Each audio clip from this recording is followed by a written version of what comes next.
In this video, we're going to look at the equation of a line in slope-intercept form. So let's talk about what the equation of a line means first of all. So any line in a coordinate plane can be described with one equation. And a nice convenient format for that equation is called slope-intercept form. It's called slope-intercept form because it literally tells you the slope and it tells you the y-intercept. So in this particular case, well, in the general example here, whatever number comes before our x or coefficient of our x will be the slope. And as you may remember from a previous lesson, the slope is the rise over the run. It's how steep our line is. The b is going to tell us our y-intercept. And the y-intercept is just where our line crosses the y-axis. So that's our m, that's our b, and x comma y is any x and y, any point on the coordinate plane, any point on that line that we're trying to describe is represented by x and y. Now all of this will probably be a little bit clearer in a second when we start looking at how to give the equation of a line. All right, so first we're going to start off by writing the equation of a line if given the slope and the intercept. So if given the slope and intercept. All right, so let's say, for example, we have a line and the slope of the line is 4 and the y-intercept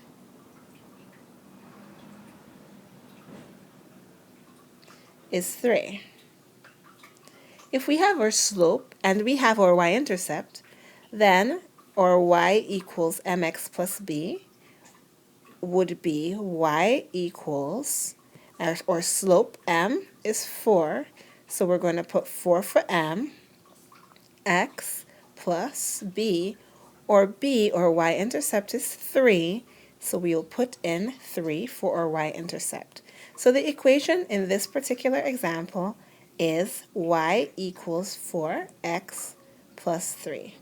This is the equation of a line with a slope of 4 and a y-intercept of 3. Okay, so now we're going to take it one step further and we're going to figure out the equation of a line given the slope and a point. So let's see, how are we going to figure out the equation of a line given the slope and a point?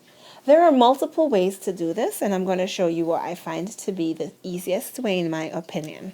So let's say, for example, we have a line that passes through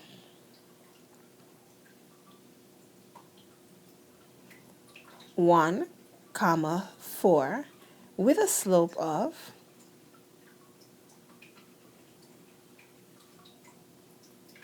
let's say our slope is 7.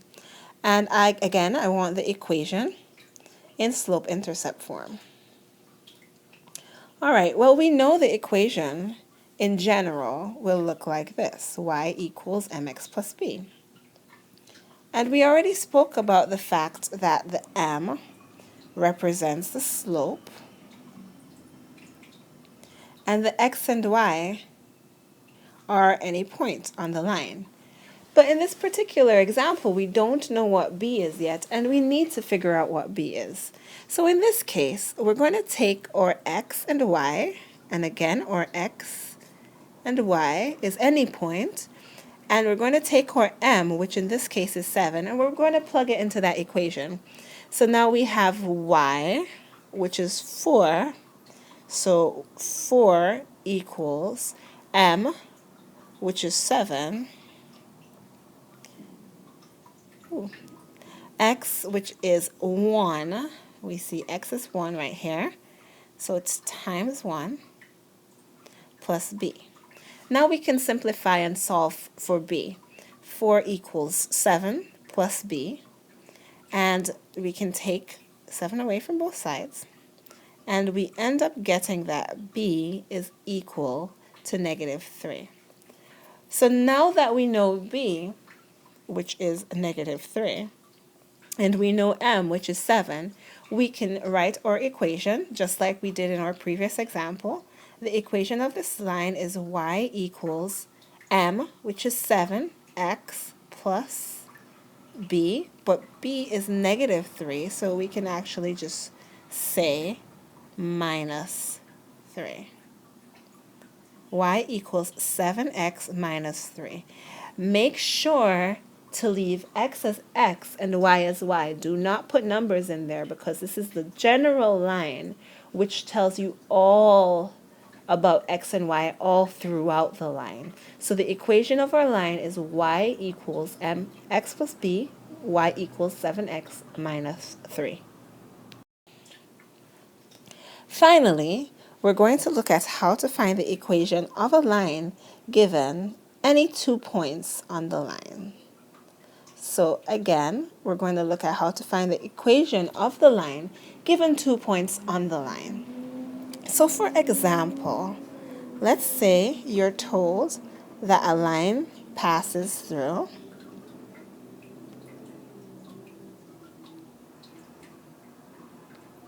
(1, 3) and 4, -2. And you're asked to find the equation of this line, again, in slope-intercept form. The first thing that needs to happen is that we need to figure out the slope. Now you may remember from a previous lesson that in order to find slope, we need to do y2 minus y1, that's the rise, y2 minus y1, over the run, which is x2 minus x1. So let's go ahead and find slope. Let's call it m for short. So our slope m is, we can label this x2 and y2, x1 and y1. Now it totally doesn't matter which one I choose to be 0.2, which one I choose to be 0.2 and which one I choose to be 0.1. In this case, I just selected randomly, but we could have called this x1, y1, and we could have called this x2, y2. Doesn't matter as long as we're consistent.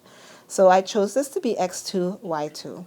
So let's go ahead and plug that in to figure out what the rise over run is, what our slope is.